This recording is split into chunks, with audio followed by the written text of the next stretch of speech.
Assalamualaikum warahmatullahi wabarakatuh. Selamat pagi anak-anak. Apa kabarnya kalian semua? Semoga kita semua selalu dalam lindungan Allah Subhanahu wa taala. Hari ini kita akan mempelajari IPA tema 7, subtema 1. Pokok bahasanya adalah gaya. Nah, kali ini kita akan membahas 3 bahasan. Yang pertama, apa sih yang dimaksud dengan gaya? Kemudian, apa pengaruh gaya terhadap suatu benda? Apa saja macam-macam gaya itu? Oke, simak penjelasan Ibu berikut ini. Nah, pengaruh gaya terhadap benda. Ini ada beberapa item yang harus kalian ketahui dulu, bahwa gaya adalah tarikan atau dorongan.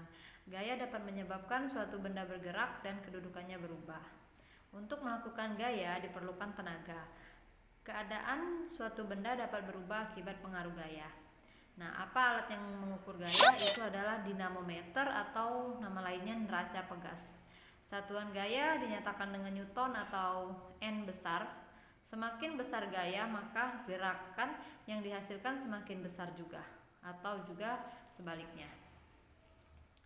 Oke, pengaruh gaya terhadap benda ini ada 4. Yang pertama, benda yang diam menjadi bergerak. Ini contohnya meja yang kalian dorong, bola yang kalian tendang, dan gerobak yang ditarik. Kedua, benda yang bergerak menjadi diam. Contohnya pada saat sepeda yang sedang dikendarai direm, gerak sepeda menjadi lambat dan akhirnya berhenti. 3, benda dapat berubah bentuk. Contohnya saat botol air mineral yang kosong diinjak, botol tersebut akan berubah bentuknya. Contoh lainnya yaitu balon yang ditekan menjadi berbagai bentuk lain ya. Atau bisa juga kalian sehari-hari membuat plastisin. Plastisin itu merupakan contoh benda yang berubah bentuk apabila kalian tekan-tekan atau kalian rubah-rubah ya. Yang keempat, benda bergerak berubah arah. Ini contohnya saat bola yang menggelinding ditendang, bola berubah arah karena gaya yang diberikan. Oke, next. Sekali ini adalah macam-macam gaya. Yang pertama, ini ada gaya otot. Gaya yang ditimbulkan karena aktivitas otot baik pada manusia maupun hewan. Contohnya pada gambar kalian lihat, ini ada anak menendang bola, atau ibu memotong kue, dan ayah memindahkan televisi. Kemudian penenun dari Flores di bawah ini menggunakan gaya otot saat membuat kain ya. Kalau dia tidak bertenaga, maka ibu ini akan lemas dan tidak dapat menyelesaikan tugasnya. Makanya diperlukan gaya otot. Oke, yang kedua ini gaya gravitasi. Gaya gravitasi disebabkan oleh gaya tarik bumi atau gaya tarik yang dialami suatu benda terhadap pusat bumi sehingga semua benda akan jatuh ke arah pusat bumi atau jatuhnya ke bawah. Adanya gaya gravitasi bumi menyebabkan semua benda tetap berada pada posisinya. Contohnya, lihat pada gambar.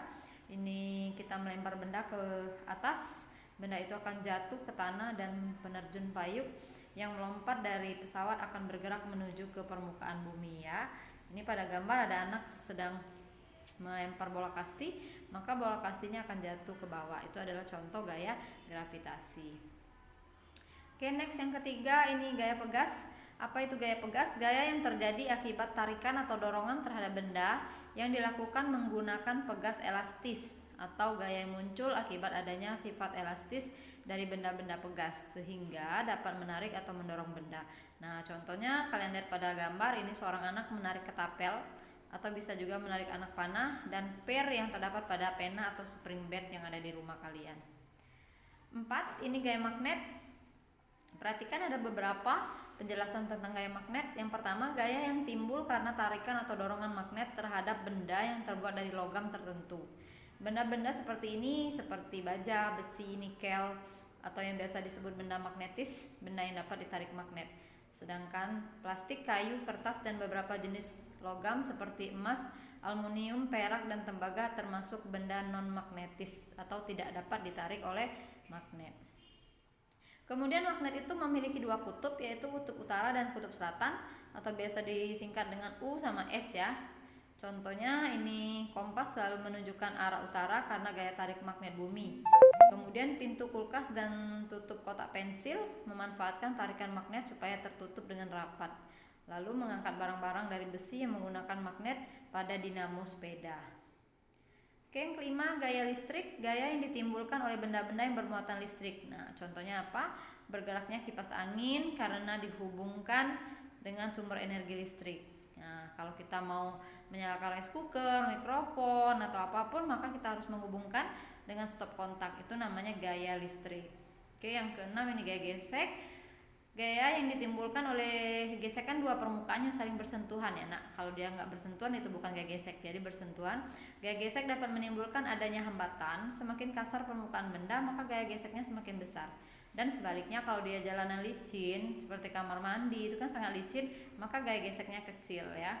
Contoh pergesekan antara ban dengan karet rem, gesekan antara lantai dan sepatu, dan gesekan antara ban sepeda dengan aspal jalanan. Nah, apa sih penerapan gaya otot dalam kehidupan sehari-hari? Gaya otot adalah gaya yang ditimbulkan oleh otot manusia atau hewan dalam melakukan kegiatan seperti mengangkat, menarik, menahan, atau mendorong suatu benda. Ini penerapan gaya ototnya. Yang pertama, ayam mendorong atau menarik meja. Madi menendang bola ke arah gawang. Sapi menarik gerobak. Ibu membawa barang belanjaan. Nah, otot disebut alat gerak aktif karena memiliki kemampuan menggerakkan tulang. Jika otot digunakan terus-menerus untuk melakukan kegiatan yang berat, otot akan mengalami keletihan. Oke, sekian saja penjelasan Ibu. Ibu harap kalian mengerti. Jika kalian belum paham, kalian review lagi video ini. Ibu ucapkan wassalamualaikum warahmatullahi wabarakatuh.